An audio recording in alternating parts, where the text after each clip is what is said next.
সমস্ত ভুল বুঝতে পেরে স্বীকার করে আমার কাছে স্যালেন্ডার করে মাপ চাওয়ার পরে যতটুক পারো ভালো কাজ করার যদি চেষ্টা করো, সুবহানাল্লাহ বলেন না, ভুল বুঝার পরে তওবা করার পরে ঈমান আনা শক্ত করে যতটুক পারো ভালো কাজ করার যদি চেষ্টা করো, ইউবাদদিলুল্লাহ, আমি আল্লাহ তোমার যত গুনাহ মাফ করেছিলাম 85 সাল থেকে 23 সাল পর্যন্ত যত হাজার কোটি গুনাহ মাফ করে দিয়েছিলাম, গুনাহ মুছে দিয়েছিলাম, প্রত্যেকটা গুনাহকে আমি আল্লাহ বাম কান থেকে ডান কানে ট্রান্সফার করে গুনাহকে সওয়াব বানাই দিব। সুবহানাল্লাহ। যেতে হবে রবের দিকে, শয়তান টানতেছে নিজের দিকে।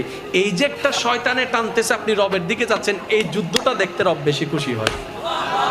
আর একটু জোরে বলা যাবে সুবহানাল্লাহ। আপনি জানেন আপনার যখন আজানের সময় হয়, আপনি প্রায় সময় খেয়াল করলে দেখবেন